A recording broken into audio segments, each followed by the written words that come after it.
Olá a todos e todas. Eu sou Emily, graduanda de Ciências Biológicas de Bacharelado da UFPE, e estamos aqui em mais um episódio do Transcrição, hoje dando continuidade à série dos laboratórios do Departamento de Genética. E dessa vez, trazemos as professoras Neide Santos e Vilma Loreto, que estão de frente para o Laboratório de Genética e Citogenética Animal e Humana. Olá, professoras. Olá, Emily, tudo bem? Tudo bem, Tudo professora bem? Vilma? Olá, Emily, e olá, Neide. Prazer imenso de ter vocês aqui. O Com prazer é todo certeza, nosso. né?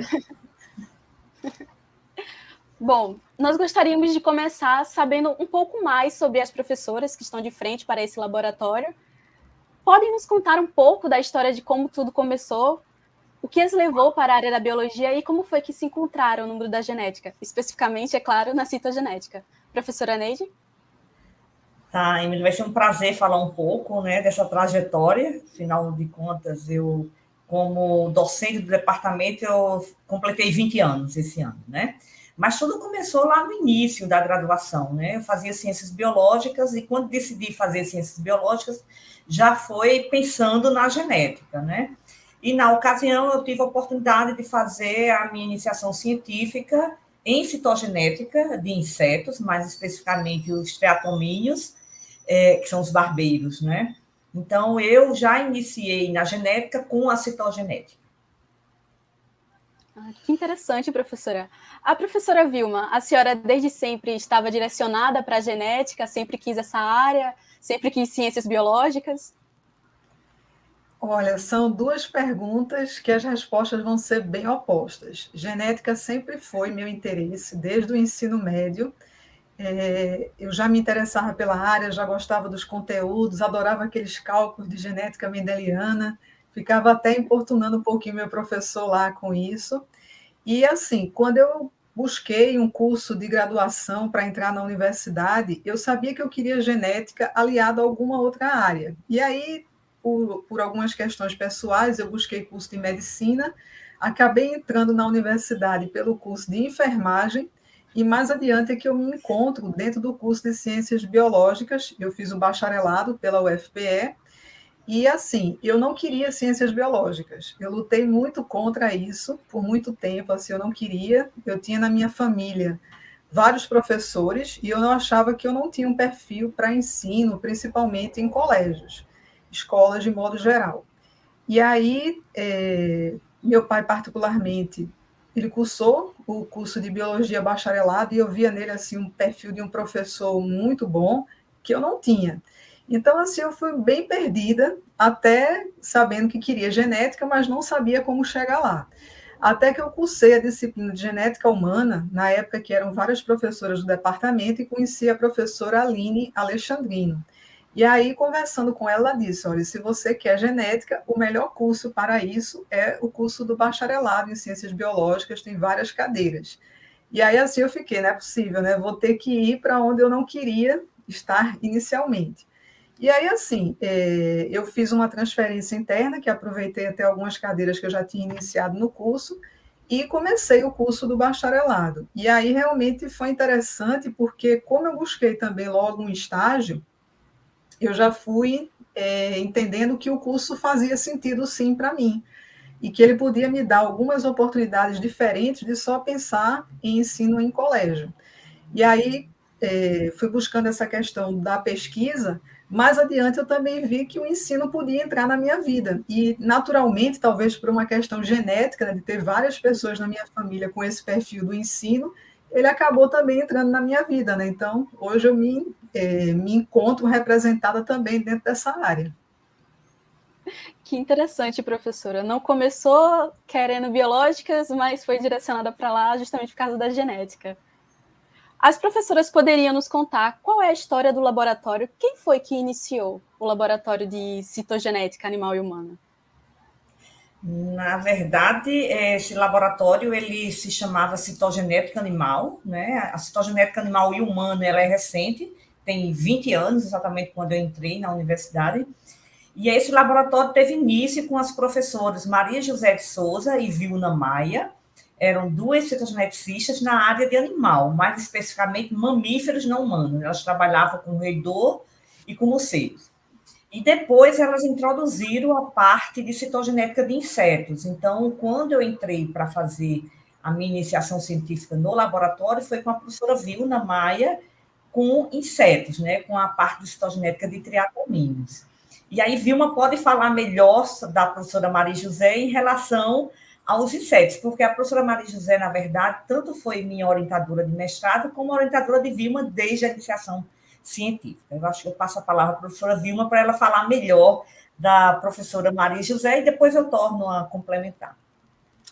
Isso, né? Então, continuando aquela minha jornada, né? Entrei no curso do bacharelado e sabia que eu queria genética. Então, eu fiz a minha primeira visita oficial ao departamento de genética, isso foi mais ou menos pelos anos 92, 93, e tinha que escolher o que é que eu queria, mais ou menos, a quem é que eu ia buscar. Naquela época, eu já tinha uma amiga que estava me dizendo que tinha feito estágio, estava fazendo, né? Ia entrar no estágio, na verdade, em genética. E como você sabe, Emily, um aluno sempre puxa o outro, né? Um colega vai levando a gente para um outro lugar. E aí eu fiz, assim, uma escolha rápida de qual área que eu gostaria. Então, eu me vi entre animal, vegetal e micro-organismos. E eu não me identifiquei nem com planta, nem com micro-organismos. E sabia que animal era uma coisa que eu já gostava. E aí foi quando eu conheci a professora Maria José de Souza Lopes, né, que ela já estava no departamento de genética, trabalhando nessa linha de citogenética animal. Essa linha foi mais ou menos iniciada no laboratório nos anos 90, então 90, 91. É bem interessante, porque começou pela parte de aulas práticas que eles estavam organizando para as disciplinas que tinha de genética e de citogenética, e aí ela se identificou dentro desse grupo dos insetos, iniciando os estudos pelos gafanhotos, que é a ordem Orthoptera. E daí em diante a coisa só fez crescer, ela desenvolveu muito nessa área e eu acabei entrando como aluna de IC dela. E aí também foi onde eu encontrei a professora Neide, né? Neide estava lá também começando os seus estudos, só que ela trabalhava com essa parte dos mamíferos, particularmente dos morcegos.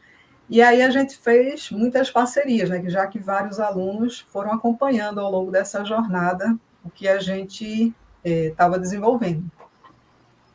Então, na verdade, quando eu entrei no mestrado, eu queria, naquela ocasião, fazer a citogenética humana, né? Então, não foi possível, porque a professora Maria José não tinha interesse na área de humano, e aí tinha duas opções, ou a parte de insetos ou mamíferos não humanos. E aí, insetos, eu tinha certeza que eu já não queria dar continuidade para o meu mestrado, né? E aí selecionamos os morcegos. E na ocasião que eu entrei no mestrado, foi também a professora Vilma entrou como aluna de IC. Então, eu estava lá como uma aluna de mestrado e Vilma como aluna de IC. Então, só que aí eu já fui para a área de mamíferos, né? E aí comecei a trabalhar com a citogenética de morcegos. Foi um desafio enorme, né? Porque era tudo novo para mim, a coleta tinha que ir para campo, tinha que coletar, enfim, foi um grande desafio, mas valeu a pena. Muito interessante. Professora Neide, nós sabemos que a senhora teve uma excelente experiência com peixes-bois na Amazônia. A senhora poderia falar um pouco sobre como foi essa jornada para a gente? Na verdade, essa jornada do peixe-boi foi uma coorientação que eu realizei de uma aluna, Ellen Barros, juntamente com o professor Diego Astua, lá da zoologia, né? E, na ocasião, ela precisou fazer cultura de linfócitos, tanto do peixe-boi da Amazônia, de água doce, como marinho. O marinho foi tranquilo, porque o material a gente conseguia aqui no Centro de Mamíferos Aquáticos, lá do CMA, que chama. E aí, para a Amazônia, um dia ela chegou para mim e disse, professora, eu vou marcar a minha viagem para Manaus, para ir coletar o material do peixe-boi no Amazonas, né?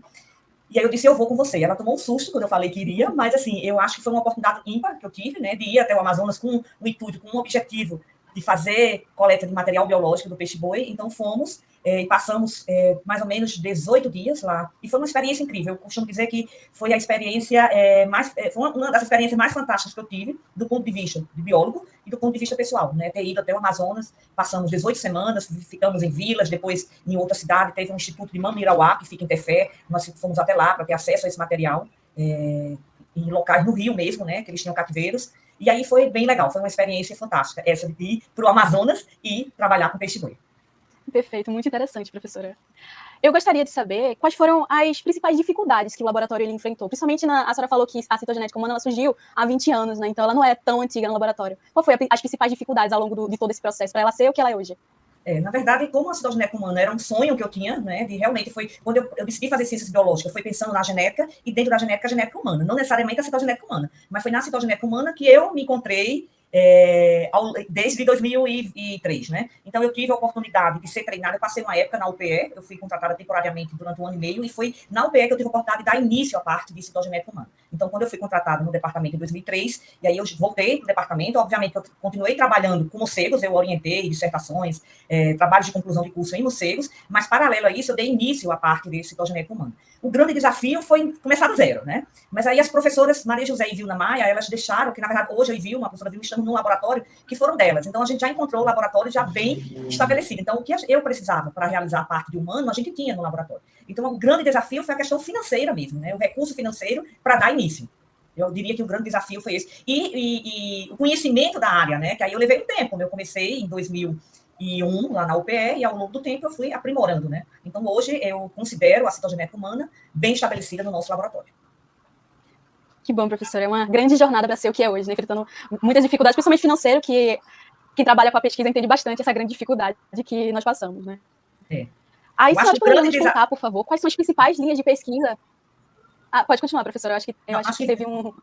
na verdade, eu diria que a grande dificuldade realmente é o auxílio à pesquisa. E ainda nos dias atuais, né? Não só lá em 2003, quando eu iniciei, mas sim nos dias atuais também. Pela área animal, eu continuo nela, a gente também tem esses desafios, né? Acho que a parte financeira afetou todo mundo. A gente tem dois momentos na última década que realmente está sendo bastante desafiadora, né? Questões políticas e econômicas pela qual o nosso país passa, e aí realmente tem atrapalhado a pesquisa no Brasil de maneira geral, e as áreas animais e humana também, assim como vegetal, mas eu particularmente falo que a área animal é uma das mais impactadas, e a gente também tem toda a situação que envolveu da pandemia para cá, que a gente não tem uma retomada ainda das atividades totais e justamente financiadas, né, para que a gente possa ter projetos. Os projetos ficaram muito direcionados ao foco da Covid, e quem não trabalha com nada relacionado à Covid, né, ficou bem escanteado de maneira geral. Então, são situações que ainda vêm atrapalhando. Quem trabalha na área da citogenética sabe que ela é uma área difícil, né? Vamos ser realistas, a gente sabe que temos várias dificuldades. A dificuldade em si de se fazer a produção dos nossos resultados, né, que é baseado muitas vezes em preparação de lâmina, em técnicas de bandeamentos ou técnicas de citogenética molecular, e também a análise disso. Então, tudo isso leva tempo, leva processo, leva a formação dos alunos, leva a questão financeira que a gente precisa, as várias tentativas e erros, que está tudo associado a essas várias áreas.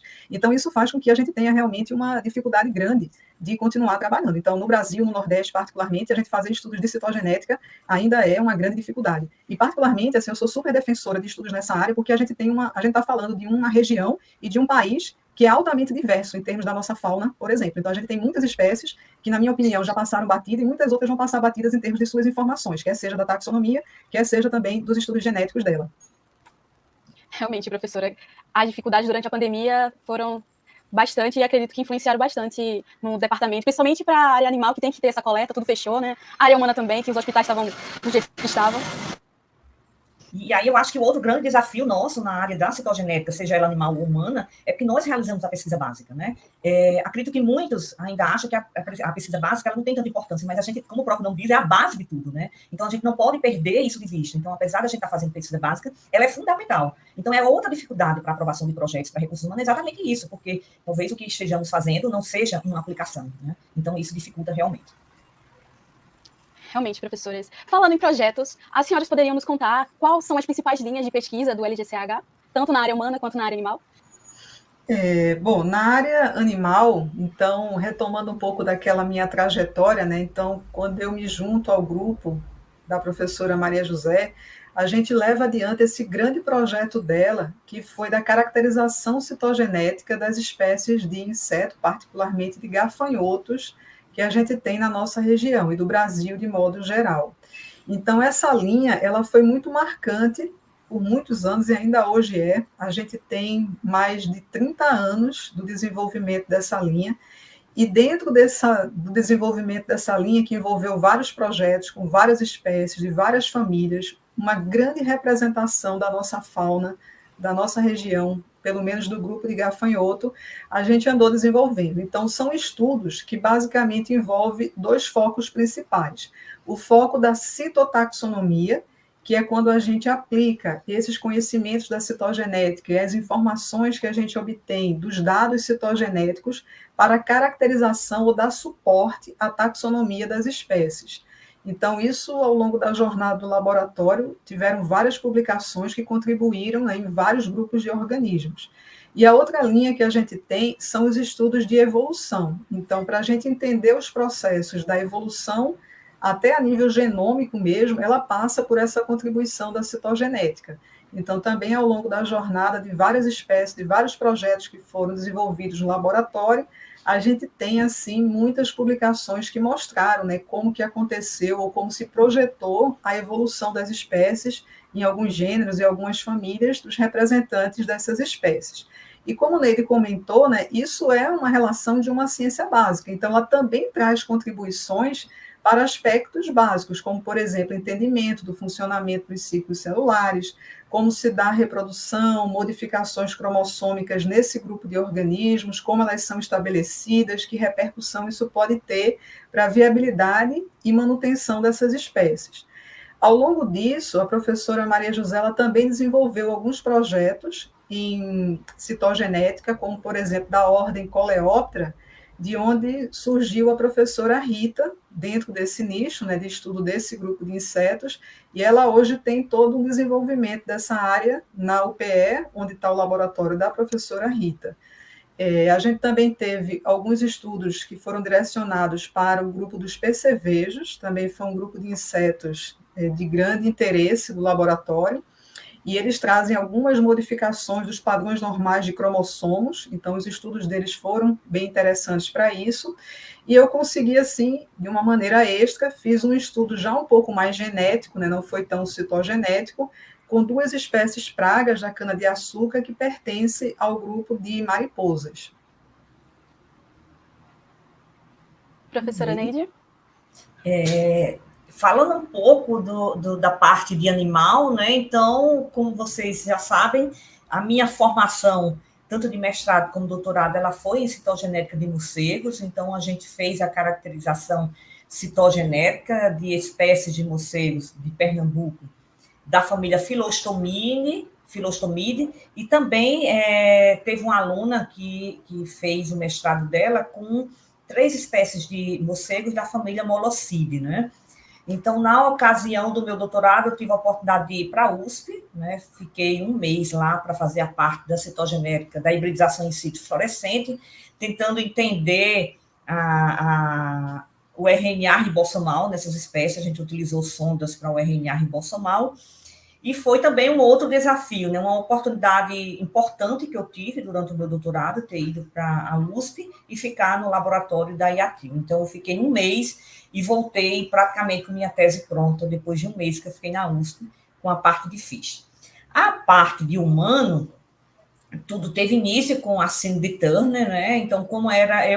o tempo que eu fiquei na UPE, eu desenvolvi parcerias e trabalhos lá com leucemias. Então, quando eu voltei como professora para a Federal, eu gostaria de implementar no laboratório a citogenética humana com alteração constitucional, né? Então, em parceria com as médicas do IMIP, a gente decidiu que poderíamos desenvolver um projeto na síndrome de Turner, né? Então, a síndrome de Turner, ela é uma alteração, considerada uma cromossomopatia, né? Que vai envolver o cromossomo sexual. Então, 50% dos casos das mulheres com síndrome de Turner, ela tem o cariótipo 45X, ou seja, tem a perda do segundo cromossomo sexual. E, paralelo a essa cariotipagem, então, a gente tinha pacientes do IMIP e da endocrinologia pediátrica, do HC. Então, paralelo a essa cariotipagem das pacientes com Turner, nós decidimos investigar a possibilidade de sequências dos genes do Y nessas mulheres, porque como elas têm um cariótipo 45X, mas elas podem ter uma linhagem que a gente não detecta pelo sangue periférico, pela cultura de linfócitos, uma linhagem com a presença, por exemplo, do cromossomo Y. Então, é importante destacar que a síndrome de Turner, as mulheres com síndrome de Turner, elas são consideradas um mosaico, elas têm um mosaicismo cromossômico. Então, o que se sabe hoje, para a sobrevivência desses indivíduos, é necessário que elas tenham 2 linhagens celulares. Aqui tem a alteração envolvendo um dos cromossomos sexuais e uma linhagem com o cariótipo normal. Mesmo que a gente não encontre no sangue periférico, tá? Essa linhagem, essa segunda linhagem que caracteriza o mosaícismo cromossomo. Então, a gente, nesse projeto inicial, a gente também passou a investigar nessas pacientes a presença de sequências gênicas do cromossomo Y. Então, isso tudo começou em 2006, eu achando que com 2 anos a gente encerraria esse projeto, que na época eu tive uma aluna de mestrado desenvolvendo o projeto, e aí hoje estamos em 2023 e o projeto ainda continua na ativa, hoje já com outro enfoque, né? Hoje em dia a gente tenta investigar nessas pacientes uma relação de alguns genes, a expressão de alguns genes com doenças autoimunes inflamatórias crônicas, né? E esse trabalho é desenvolvido em parceria com a professora Jaqueline de Azevedo Silva, que ela também já fez parte de um podcast aí. Então, hoje, a síndrome de Turner, a gente tenta entender alguns genes relacionados com as doenças autoimunes, se a expressão desses genes, se a expressão desses genes está alterada ou não. E a outra linha de pesquisa, que aí é mais recente, data de 2020, então a gente tem 3 anos, né, 2019 mais ou menos, é com a síndrome de Down, que também é uma cromossomopatia, né, que afeta o cromossomo 21. Aí é importante destacar que, nesse caso, diferentemente da síndrome de Turner, que 50% das mulheres apresentam o cariótipo 45X, no caso da trissomia livre, que seria o cariótipo com mais 21, em cerca de 95% dos casos, né? Esses pacientes têm todo aquele fenótipo característico e a nossa ideia é realizar o cariótipo, né? E a partir desse material, a gente dá um retorno para as famílias, porque eu acho que é importante destacar aqui que, no momento, nós temos uma amostra de 68 indivíduos com síndrome de Down, e desses, apenas 2 tinham cariótipo definido, né? Então, destacando a importância do trabalho que a gente está fazendo, de certa forma, dando um retorno para os familiares, que é o cariótipo. E aí, como esses pacientes também têm uma alta incidência de doenças autoimunes inflamatórias, a gente também está investigando genes relacionados à imunidade e ver se há realmente uma associação. E aí eu gostaria de destacar aqui que tanto os pacientes com síndrome de Turner como pacientes com síndrome de Down, eles têm uma frequência, uma tendência a ter doenças autoimunes inflamatórias 2, 3 vezes maior do que a população sem a síndrome. Então, isso tem sido um trabalho que a gente tem iniciado, no caso com a síndrome de Down, e que é um trabalho recente que a gente espera que consiga ir durante um bom tempo. Porque com esse trabalho, com esse projeto, a gente vê que, de certa forma, a síndrome de Down, para a questão do cariótipo, ela é um pouco menos realizado. O cariótipo é menos realizado, talvez pelo fato de ter um fenótipo bem característico da síndrome, né? E, enfim.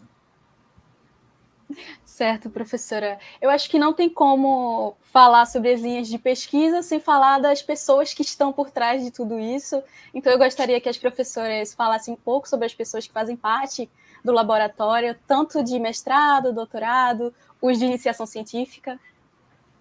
Professora Neide? Eu posso começar? Então, Ellen, no momento eu estou com 2 alunas de doutorado, né? Juliana Arcoverde. Juliana está comigo desde a iniciação científica, e aí ela teve sorte, assim falando, porque Juliana, na iniciação científica, ela trabalhou não necessariamente diretamente com a síndrome de Turner, mas investigando o comportamento do gene SHOX, né, que está relacionado com a baixa estatura.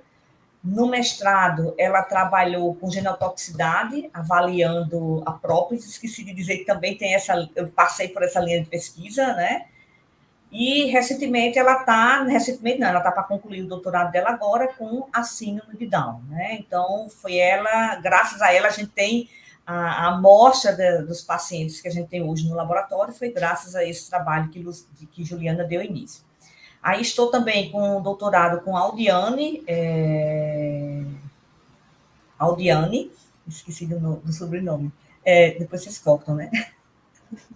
A Audiane, e aí a Audiane fez o IC com um projeto com o Cindy Turner, fez o mestrado com o Cindy Turner e agora dando continuidade ao doutorado com o Cindy Turner. No mestrado, eu estava, né, apenas com uma aluna que defendeu segunda-feira passada, Carla, também com Cindy Down, e para a iniciação científica que eu tenho vários alunos, né, inclusive você, Emily, está no laboratório como aluna de IC, desenvolvendo um projeto em Cindy Turner. Temos o Patrick, Julieta e Marcos, também estão relacionados com a síndrome de Turner, e Cecília com a síndrome de Down. Tá? Então, ao longo desse tempo, eu consegui orientar tanto mestrado e doutorado, inclusive mestrado em morcego. Né? Você vê que a minha história ela é um pouco diversa, né? Mas atualmente eu tenho atuado realmente só na área de humano, tá? Com orientações de IC, mestrado e doutorado. Com relação à citogenética dos insetos, né, eu tenho uma consolidação maior de grupos com estudantes de iniciação científica que desenvolveram ou projetos PIBICs e ou TCCs. Então, ao longo desse período, a gente teve vários estudantes que participaram, né, de maneira geral. Tive a oportunidade de 2 estudantes fazer a coorientação de mestrado. Uma deu continuidade a um projeto PIBIC em gafanhotos, e o segundo foi um estudante que trabalhou com aquelas 2 espécies pragas que eu comentei, né, da cana-de-açúcar. Atualmente, a gente está com um grupo de 6 estudantes trabalhando em basicamente 2 linhas principais do projeto. Uma é sobre um tipo de alteração que é muito prevalente nos gafanhotos, que são os cromossomos Bs. A gente vem se debruçando dentro dessa linha já há um bom tempo. E aí também eu destaco uma parceria, né, que eu ainda mantenho, que é com o professor Diogo Cabral. Diogo, ele é professor da Unesp em Rio Claro, mas atualmente ele está desligado, né, está fazendo um período de trabalho mesmo na Universidade de Granada, na Espanha.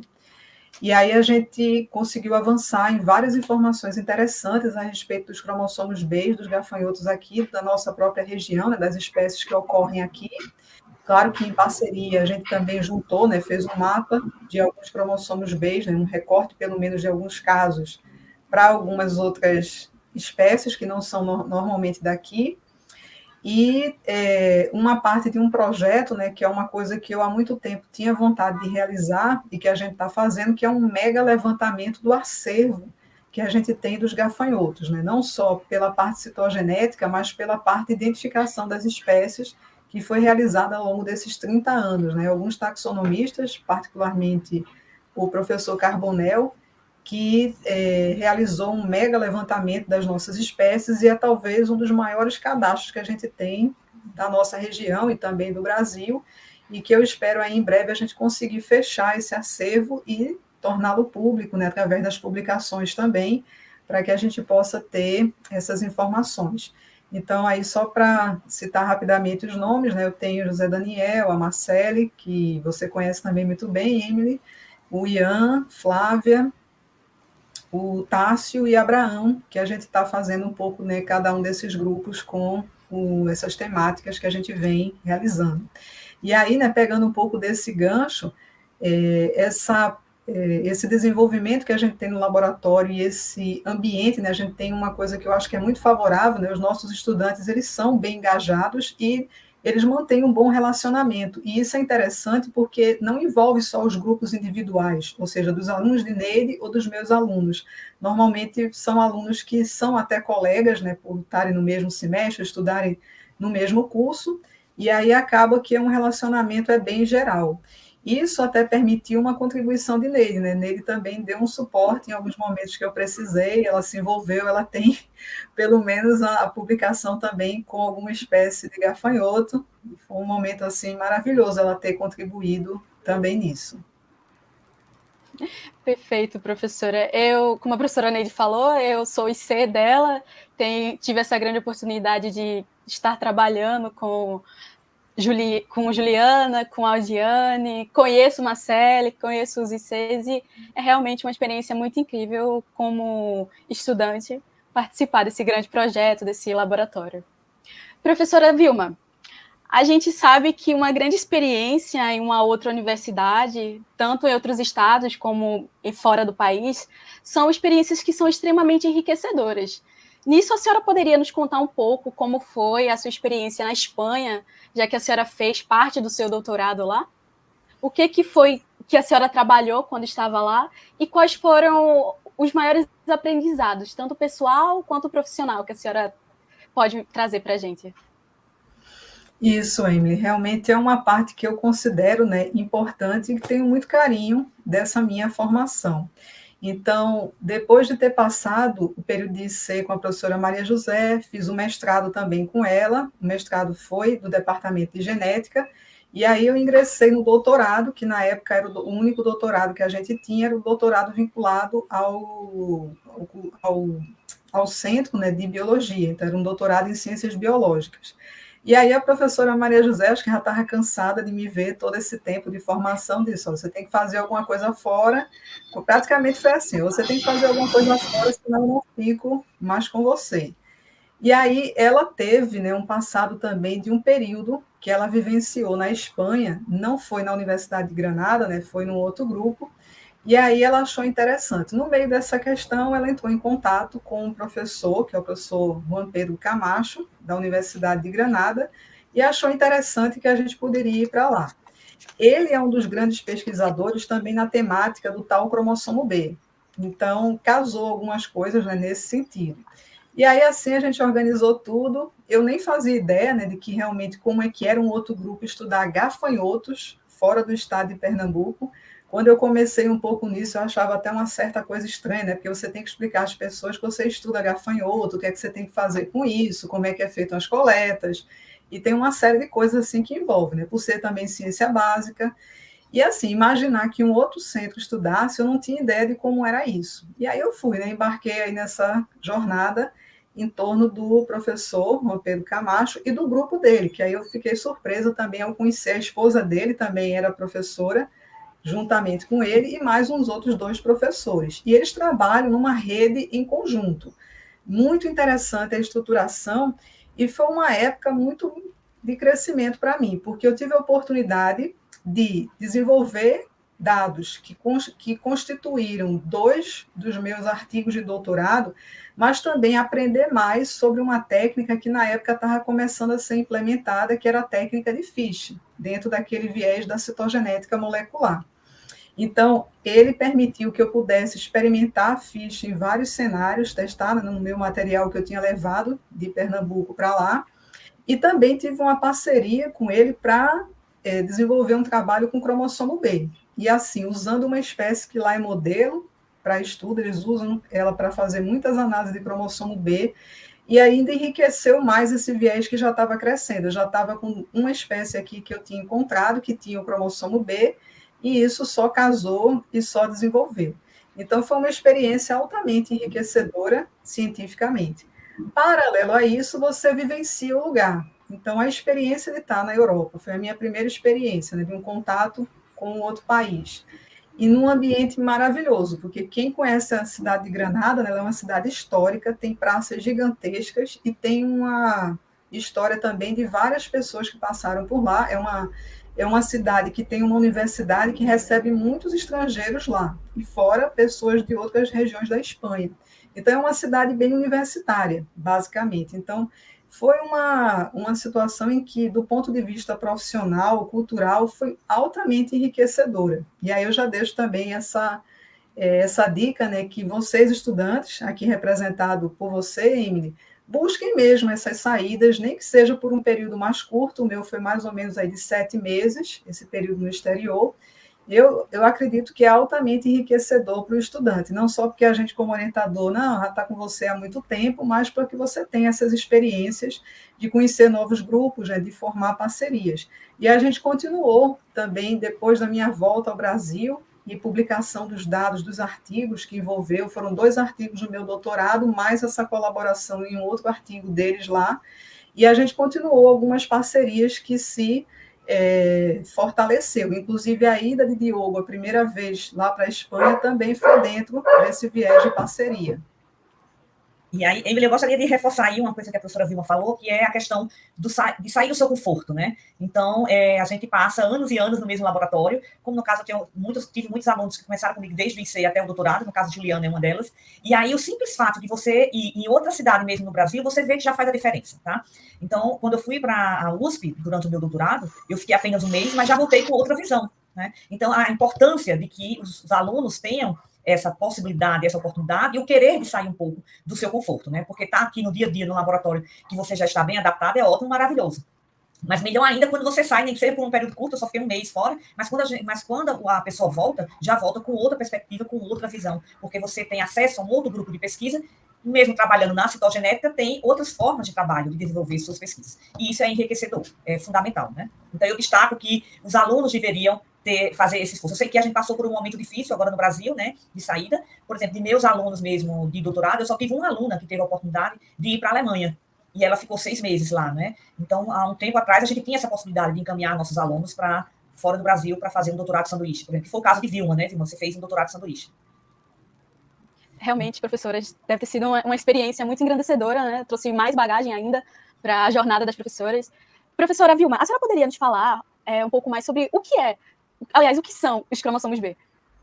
Sim, Emily, sem problema, né? Eles são classificados como um tipo de alteração cromossômica, que, por sinal, é muito prevalente no grupo de insetos, e aí os gafanhotos também se destacam, né? Tem várias espécies já descritas na literatura, algumas que o nosso grupo vem trabalhando, ou seja, aconteceu aqui para espécies da nossa região, do estado de Pernambuco, e representando o Nordeste também, e eles são caracterizados, né, como elementos extras, que normalmente não têm função.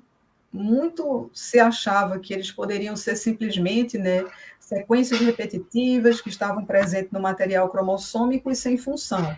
Hoje já se debruça, né, em alguns papéis, e principalmente dentro do contexto evolutivo que você pode ter para o cariótipo e para o genoma das espécies, que esses cromossomos B eles podem, de fato, contribuir.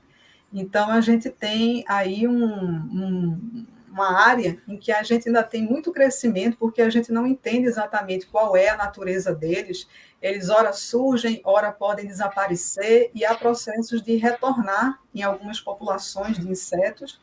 Isso até permite, né, que a gente possa estudar o que eu chamo de uma citogenética de populações, porque às vezes você tem uma espécie, falar um exemplo, né, a gente tem o Ramatóceros brasiliensis, que é uma espécie que se distribui da mata ao sertão do estado de Pernambuco. Então, você consegue estudar a dinâmica desses cromossomos B também a nível populacional, e a gente pode encontrar, sim, algumas diferenças populacionais, mesmo sendo na mesma espécie. Então, é um cenário bem atrativo para os estudantes, né? Eu tive alguns estudantes que se encantaram com essa temática, abraçaram a causa dos cromossomos B e vêm trabalhando, né? Ou já trabalharam com alguns desses projetos que a gente desenvolveu. Certo, professora. Muito obrigada por esclarecer um pouco mais para a gente sobre o que são cromossomos B. Emily, eu gostaria de fazer uma complementação aí nessa análise da professora Vilma, é que trabalhar com animal parece ser mais instigante do que trabalhar com a citogenética humana, no sentido de que quando você vai analisar a meiose, você tem essa perspectiva de variações, de ver células em momentos diferentes, né? De buscar esse cromossomo extra que está aí. Enquanto a citogenética humana, não, a gente sempre vai ter aquele cariótipo, aquela rotina, né? Então, trabalhar com a citogenética animal é um processo mais dinâmico, no sentido assim, você consegue trabalhar espécies diferentes e, dentro da mesma espécie, indivíduos diferentes.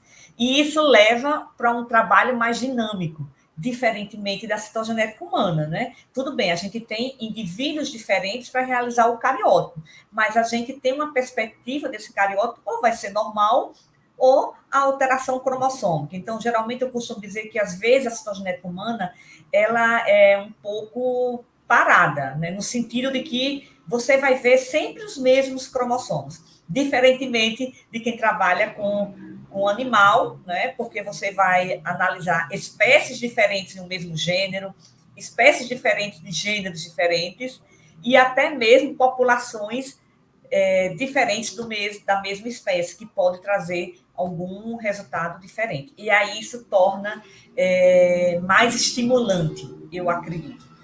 Mas isso não quer dizer que a citogenética humana também não seja, né?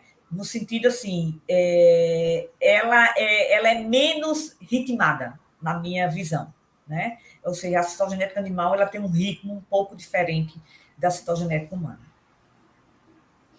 Realmente, professora, como IC da parte de citogenética humana, eu posso dizer que quando tem alguma alteração diferente no que a gente está analisando, a gente descobre, aí vem todo mundo para ver, fica aquela animação toda de, olha, tem uma coisa diferente aqui para ser observada, uma alteração, um braço mais longo, uma banda mais curta. Realmente, em humana, quando isso acontece, é uma festa.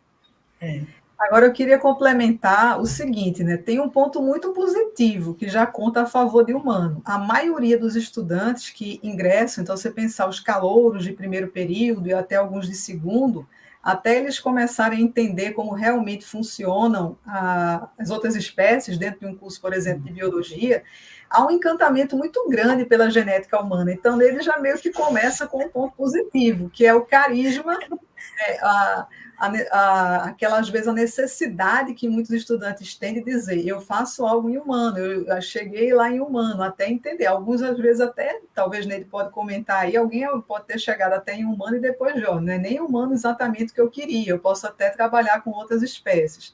Então, você já conta, né, inicialmente com isso. Se eu chegar para um estudante e falar, nossa, vamos estudar gafanhotos, aí todo mundo sai correndo, ninguém quer saber, ninguém pergunta, né, por que gafanhoto, né? Então, eu acho que você conta um pouco com esse carisma. Agora, eu acho que valia a pena, né, também a gente comentar uma coisa, né? Como a citogenética, ela é considerada uma coisa muito pessoal, muito artesanal e até árdua mesmo, em muitos momentos, embora a gente tenha, né, nós duas lá no laboratório, em algum momento a gente teve a professora Maria José, você também comentou da professora Vilna, e a gente tem esses estudantes, quer sejam de IC, quer sejam da pós, em diferentes momentos, né, em diferentes grupos de estudantes, a gente também contou por um bom período, né, temos também ainda um suporte atual, na parte de técnicos, que também deram uma contribuição fantástica. Sim, então, eu com posso, certeza, Vilma. até comentar da Sirlene, né, que me surpreendeu muito, porque Sirlene parecia inicialmente até gostar mais das coisas do laboratório.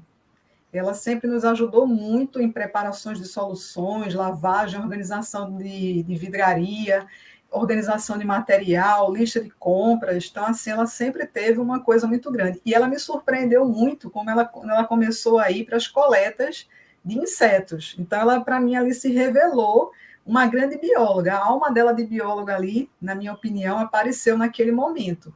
E assim, ela era uma pessoa que tinha uma visão, uma destreza incrível de localizar as espécies. Isso sem falar que ela foi, talvez, uma das pessoas que mais contribuiu com a professora Maria José nos estudos de percevejos. Ela, particularmente, preparou muita lâmina, dissecou muito percevejo, preparou as lâminas, analisou. Então, assim, ela deu uma forte contribuição dentro do laboratório nesse viés também. E aí, nesse sentido, viu, eu gostaria de destacar a participação de Francisca, né, de Fran Tavares.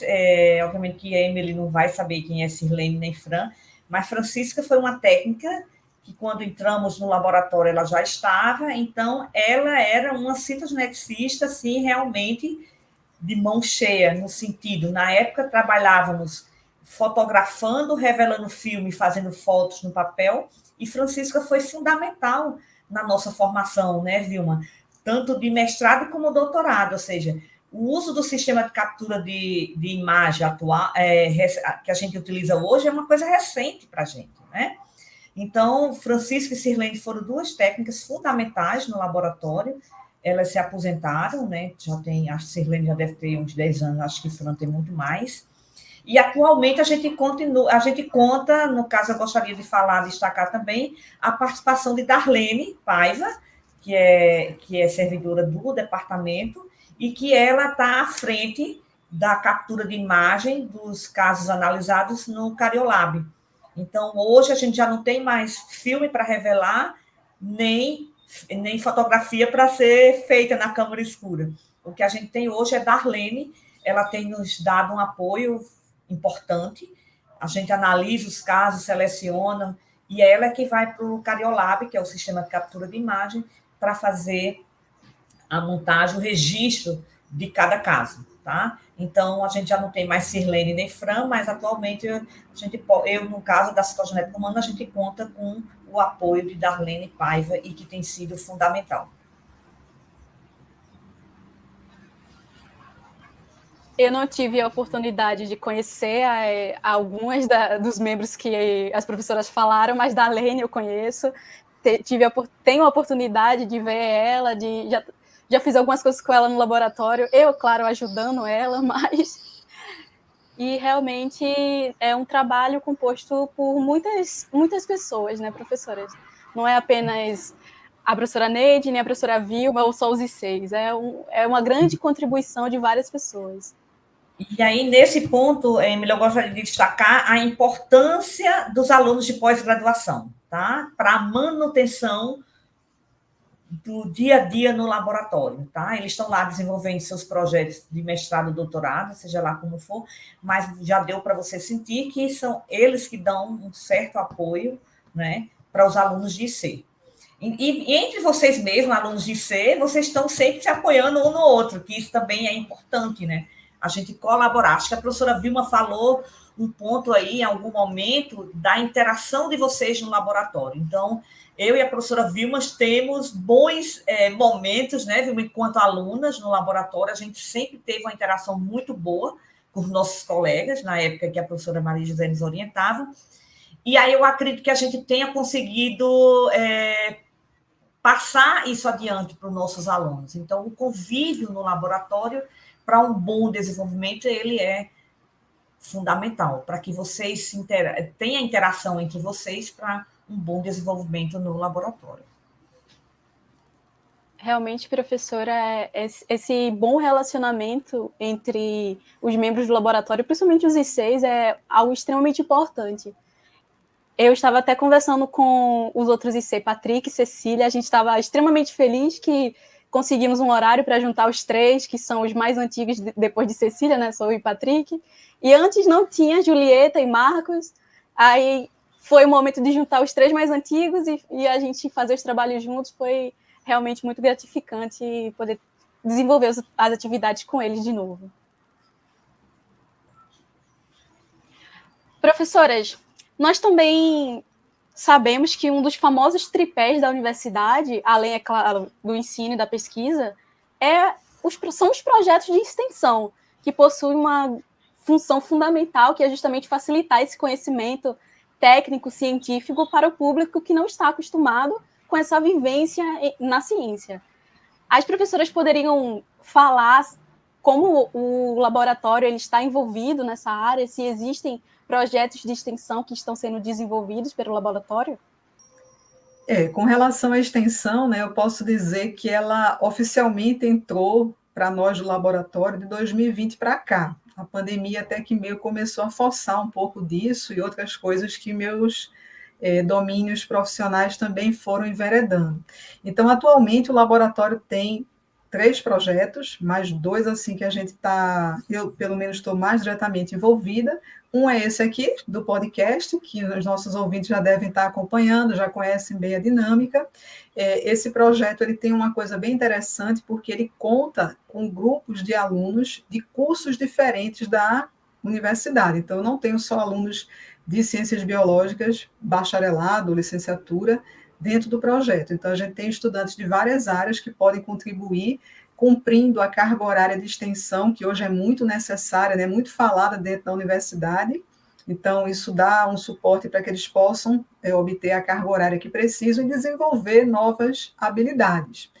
E a gente tem também um segundo projeto, que ele surge com uma demanda, né? Nós, da citogenética, trabalhamos muito com as lâminas para observação dos cromossomos, dos ciclos celulares, e sempre a gente recebia abordagem de professores, de recém-doutores, ex-alunos do departamento, ex-alunos nossos, pedindo lâminas para que eles pudessem levar nas escolas, que essa é uma grande, né, realidade que a gente tem ainda na educação. Muitas escolas não têm microscópio ou não têm um laminário com lâminas que sejam interessantes, né, para serem analisadas, estudadas, visualizadas pelos estudantes. Então, a gente criou um projeto, né, chamado de Laminário de Citogenética, onde a gente produz lâminas. Essas lâminas envolvem lâminas de um material de humano, sem ser, claro, os casos de alteração, lâminas de meiose de gafanhoto, mitose de planta, mitose também de algumas outras espécies, eventualmente, e a gente distribui gratuitamente esse laminário para escolas que aplicam, né, em algumas atividades práticas. A gente também, ao longo desse período, detectou que não só escolas, mas, por exemplo, alguns institutos federais e até universidades particulares ainda precisam desses laminários, né? Eles nem têm isso necessariamente organizado. Então, é um projeto que surgiu com essa questão da gente divulgar, mas também a gente aumentar o alcance, né, que a citogenética pode ter para estudantes que vão ter o primeiro contato, e quem teve, né, seu primeiro contato com lâmina sabe que é uma coisa que você jamais vai esquecer e é uma coisa que você precisa entender. No meu caso, Emily, essa parte do laminário eu também estou fazendo parte, né, da professora Vilma. Eu acho sim, que a extensão é uma característica bem marcante da professora Vilma. Acho que ela tem um perfil fantástico, né? Está aqui hoje gravando esse podcast, né? Um exemplo disso. E, de certa forma, o que a gente faz no laboratório, ou seja, fazendo a cariotipagem dos pacientes, sejam eles com síndrome Turner ou síndrome Down, a gente também está exercendo uma extensão, né? Só que essa minha extensão ela não é oficial no caso de cadastrada no site na Pró-Reitoria de Extensão. Mas, de certa forma, a gente realiza, né, essa extensão e tem sido fundamental, porque, como eu falei no início, por exemplo, os pacientes com síndrome Down, são poucos os casos que a gente teve contato que tinha o cariótipo, né? Então, a dificuldade financeira de laboratórios, eu acho que, aí nesse ponto eu gostaria de destacar que em Recife mesmo, de laboratório público para análise da cariotipagem, tem o nosso, na Federal, e tem um na UPE, que é no grupo de apoio à criança carente com câncer, que fica no Hospital Oswaldo Cruz, que é para o diagnóstico de leucemias. E tem também o EMOP para as leucemias, mas do ponto de vista de alteração constitucional, o nosso laboratório é o único, ou seja, sem ser privado, que realiza esse tipo de análise. Então, de certa forma, a gente também realiza a parte de extensão com a parte da cariotipagem desses pacientes, em colaboração. Inicialmente, a gente tinha colaboração com o IMIP, mas hoje a nossa colaboração está praticamente restrita ao Hospital das Clínicas, na endocrinologia pediátrica, e hoje a gente está com um médico geneticista lá também, que está enviando os pacientes para que seja feita a cariotipagem deles. Mas realmente são muitos projetos que o laboratório está envolvido, né? Tem o luminário, tem o podcast também. E como a professora Neide falou, realmente quando eu vejo algum projeto de extensão, eu acabo sempre vendo a professora Vilma. Então eu acho que a professora Neide tem voz para falar que a senhora está sempre envolvida com algum projeto, professora. Bem, Emily, é porque além desses projetos do laboratório, né, eu tenho alguns colaboradores, então eu tenho até que colocar, né, que a culpa do meu interesse em extensão, ela surgiu há um tempo atrás, via as professoras Marília e Rita da UPE, e por um grupo de professores do curso de Ciências Biológicas bacharelado que criou a disciplina, né, a gente fez parte da primeira disciplina de extensão do curso, e hoje não tem mais a disciplina, mas o projeto continua, e eu andei me envolvendo, né, com alguns outros projetos, acho que até um pouco a mais, tenho certeza disso, e tenho estimulado, né? Então a gente tem a Liga Acadêmica de Genética, com coordenação do professor Marcos Moraes, que eu também estou ajudando, né, estou contribuindo como vice-coordenadora, atuo também encorajando e auxiliando o professor Ferreira no projeto que ele tem de extensão do bonsai, que é um projeto bem interessante, altamente aplicado, né, para o público externo, inclusive, público interno dos estudantes, claro, mas também a população. E, assim, eu acho que é uma área bem importante, que entrou mais recentemente e me fez me sentir mais completa, né, porque agora eu atinjo os 3 tripés que a universidade, né, sempre comentou que era você ter participação em pesquisa, participação em ensino e a extensão, que eu não a conhecia e vim, né, conhecendo mais recentemente. É importante destacar que também alguns alunos que são ICs do laboratório participam desses projetos de extensão. Espero que a maioria seja por necessidade da carga horária e porque gostam do projeto, e não necessariamente só porque são empurrados por nós, né? Não, vão lá e façam. Acredito que não é bem isso. E aí a gente tem, né, a gente pode até divulgar aqui o laboratório, a gente tem tentado, dentro do projeto do Laminário, criar uma rede, então a gente tem um Instagram do laboratório para divulgar não só as ações que envolvem o laminário, mas atividades pela qual os membros, né, do laboratório participam, então tem atividades nossas. Então é só vocês procurarem, né, pelo nosso laboratório, o LGCAH, pelo Instagram, e entrar em contato também com a gente, que a gente também é disponível para parcerias e outros tipos de projetos. Realmente, professora, como IC, eu posso dizer que os projetos de extensão trazem, além de novas experiências, novos aprendizados, né? Para a gente. É uma carga maior para você aprender coisas que você antes não sabia, para lidar com o público, para perder um pouco dessa timidez que quem está de bacharel e não necessariamente vai só dar aula, mas isso é algo de extrema importância, eu acredito, não só para o currículo, mas também para engrandecimento pessoal. E também para o retorno para a comunidade, né?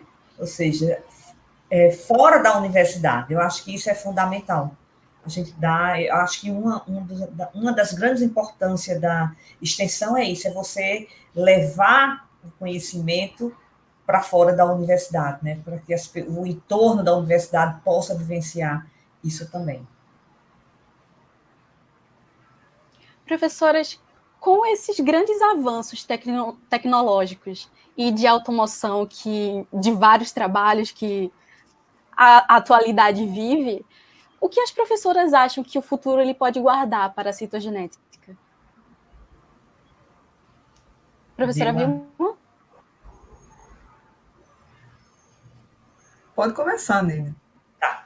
Então, é o seguinte, eu acredito que essa automação e os avanços tecnológicos, né, ele tem desempenhado um papel significativo nas diversas áreas, em muitas das áreas, né, incluindo a citogenética. Então, quando a gente pensa na citogenética, ela passou por várias transformações, né, desde a era do bandeamento até a era da citogenética molecular, que teve início em 1986, né. Então, a citogenética molecular, ela compreende a hibridização in situ fluorescente e suas variantes. Então, já temos um percurso longo, que essas técnicas estão aí sendo utilizadas, né? Mas do ponto de vista da citogenética humana, ela tem sido, a citogenética molecular tem sido fundamental para fechar muitos diagnósticos, né?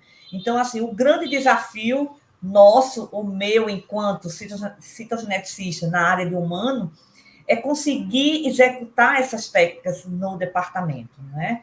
Porque a citogenética molecular, ela é fundamental, porque ela permite você confirmar certas alterações cromossômicas, mas, infelizmente, diante do contexto financeiro, a gente não consegue executar isso ainda lá no nosso laboratório, né? E veja que essa técnica ela surgiu na década de 80, já estamos em 2023, e hoje, para a área de humano, a gente não consegue ainda executar. Se bem que na área de animal, não, foi bem mais simples, acho que a professora Vilma pode falar um pouco mais sobre isso, né? Mas eu acho que é importante destacar que a citogenética, mesmo existindo a citogenética de ponta, né, que é a citogenética mais atual, a molecular, a citogenética lá do nosso bandeamento, ou então da coloração convencional, ela não vai deixar de existir, porque ela vai ser a base para que você possa executar a citogenética molecular, que é uma ferramenta mais atual, tá? Então, eu acredito que os profissionais da área de citogenética, seja ele geneticista ou técnico de laboratório, eles precisarão se manter firme, né, e atualizados com essas novas tecnologias que já surgiram há algum tempo e que outras virão. Então, a citogenética, eu acredito que seja sempre um desafio, independente do tipo de técnica que você vai aplicar, tá? Então, com certeza, se a citogenética molecular surgiu na década de 80 e estamos em 2023, com certeza novos caminhos irão surgir aí para avançar nessa área. Certo, eu acho que, complementando o que Neide falou, e talvez até a gente vendo um a mais que a gente tem, é o seguinte: atualmente, né, na área animal, na área dos insetos, a gente está passando da área da citogenética molecular para uma citogenômica, tentando correlacionar os dados citogenéticos, os resultados que as hibridizações in situ nos dão, com alguns mapeamentos das espécies. Como a gente trabalha com uma diversidade de espécies, é claro que a gente está trabalhando em coisas que ainda são mais difíceis de se obter. Você encontrar essas informações para um conjunto de espécies é muito mais complexa. E aí a gente tem um contraponto, porque o humano ele já parte de um genoma que já está sequenciado. Sim. E suas regiões já são conhecidas. Então, você já tem sondas estabelecidas, né? Você já tem todo um aparato, né, de informações que a gente, em inseto, ainda está começando a buscar, tentar localizar isso, tentar entender como é essa organização genômica. A gente tem, por exemplo, um genoma que é muito rico em sequências repetitivas, que não são gênicas. Então, isso também dificulta muito a construção da área. E aí, para minha surpresa, né, eu recentemente vim do Congresso Brasileiro de Genética e eu fiquei impressionada como a área está ganhando muita automação. Então, a análise de cariótipos hoje, ela já tem todo um suporte de inteligência artificial, de elementos robotizados que facilitam, agilizam, melhoram a captação dessas imagens. Se a gente comparar o que se projeta para um futuro ao que foi o início da citogenética lá no nosso departamento, a gente tem realmente uma mudança bem grande, bem radical, mas que uma coisa eu tenho certeza: só aqueles que realmente conhecem, estudam, entendem, conseguem analisar e estudar a citogenética que realmente vão continuar prosperando nessa área. Por mais inteligência artificial, por mais robô que exista, nada ainda substitui a capacidade do pesquisador de realmente pensar, de realmente entender o que acontece com aquelas espécies, criar os projetos, desenvolvê-los e analisar, né, em cima daqueles resultados que muitas vezes podem ser bem reveladores ou levar a gente para novos questionamentos.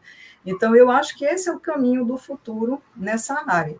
E eu espero que a gente também consiga ter mais investimento, né? Porque realmente sem investimento, a implementação até de uma citogenética molecular, ela é altamente custosa, quer seja genômica ou não genômica, o custo disso ainda é muito elevado. Mas eu acredito que é um caminho, sim, e eu particularmente acho legal essa parte da genômica, em que a gente também pode aliar esses dados e trazer outras informações bem úteis para somar essa área.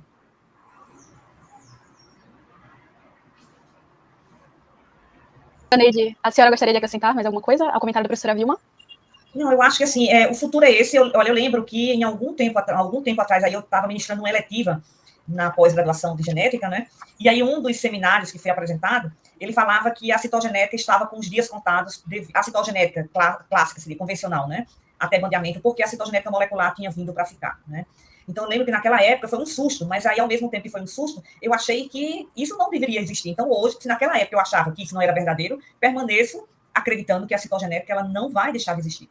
Por mais tecnologias que existam, obviamente que toda tecnologia que surge, ela vem para auxiliar, e no caso, a citogenética, você está no laboratório e vê que no nosso dia a dia, na citogenética humana, é o bandeamento G, né? Então, claro, a citogenética, ela está passando por transformações, e todas as transformações, com certeza, darão grandes ganhos, né, não só para a pesquisa, mas para o diagnóstico. E aí, para finalizar, eu gostaria de destacar que essas mudanças que têm acontecido na citogenética ao longo dos anos, né, ela tem o potencial de tornar a citogenética mais acessível e eficaz no diagnóstico e tratamento de doenças genéticas, né? E aí, com isso, vai obter, ou então oferecer benefícios significativos para os pacientes e profissionais da área. Tá? Então, a citogenética, eu sou suspeita em falar dela, porque é uma área que eu amo de paixão, realmente, eu sou uma pessoa, me vejo 100% citogeneticista. Então, era isso, e quero agradecer a oportunidade de estar aqui, né, juntamente com a professora Vilma, falando do nosso laboratório, onde começamos nele com alunas de C, e hoje estamos à frente desse laboratório. Seja eu na área de humano, seja a professora Vilma na área de animal. Tá? Eu também aproveito esse momento, né, para agradecer a presença aqui de Neide, né, com certeza engrandece muito, é o meu grande suporte que eu tenho no dia a dia, pois com certeza eu me sentiria bem menos pesquisadora, acho que bem menos também profissional do laboratório se ela não estivesse lá. Eu acho que eu não conduziria um laboratório sozinha jamais e ter ela lá por uma parceria muito longa, né? Eu registro que eu tenho mais ou menos 30 anos de conexão com esse laboratório, entre indas e vindas, entre ser estudante e ser contratada pela universidade e ter ficado nesse laboratório, né? Porque é uma coisa que eu acho incrível, né, na minha jornada de eu ter voltado no ponto, né? Eu passei em algum momento em outra universidade, mas acabei regressando ao mesmo ponto do mesmo laboratório e meio que herdo um pouco desse legado que a professora Maria José, por exemplo, traz. Então, assim, eu agradeço imensamente, Neide, por você ter dedicado esse tempo aqui a gente, né, ter conversado e a gente conseguir divulgar também as questões do nosso laboratório. Eu que agradeço. Desculpa. Emily, também agradeço bastante aí a você. Também eu gostaria de reforçar meu agradecimento. Com certeza, Vilma, o laboratório, estando à frente de nós duas, ele está bem, né? Com certeza, uma sozinha sem a outra, a gente não caminharia bem lá dentro do laboratório, né?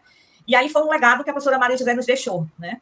Ou seja, a gente teve essa oportunidade de entrar no laboratório que já estava pronto, assim, se falando, né? E aí eu gostaria de fazer um agradecimento aqui também à professora Maria José pela oportunidade que ela nos deu, né? De nos orientar. E hoje a gente ter ficado com essa responsabilidade de manter o laboratório. Ele só mudou de nome, né? Porque antes era citogenética animal e hoje a gente acrescentou recentemente para genética e citogenética animal e humana. E é isso. Agradecer essa oportunidade de a gente estar aqui falando do nosso laboratório e agradecer a Emily pela sua participação aqui nesse momento. Professores, muito obrigada por esse encontro, que nos proporcionou conhecer mais de um dos laboratórios do Departamento de Genética aqui da Universidade Federal de Pernambuco, assim também, é claro, como a jornada de cada uma nessa vastidão que é a genética. E aos nossos ouvintes, obrigada por nos acompanharem até aqui e até o próximo episódio.